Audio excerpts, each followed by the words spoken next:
Joj, šta ćemo mi zaradimo za ovu novu godinu, čoveče? Nije znam, brate. Čoveče, što možeš da pričamo u kući tamo? Dobra ideja, čoveče.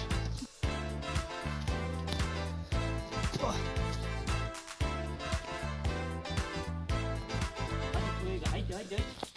Idemo. Lepte sveti džom.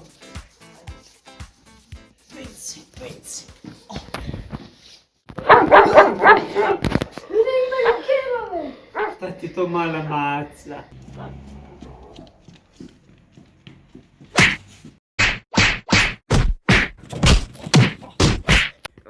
Više nikad neću da pljačkam.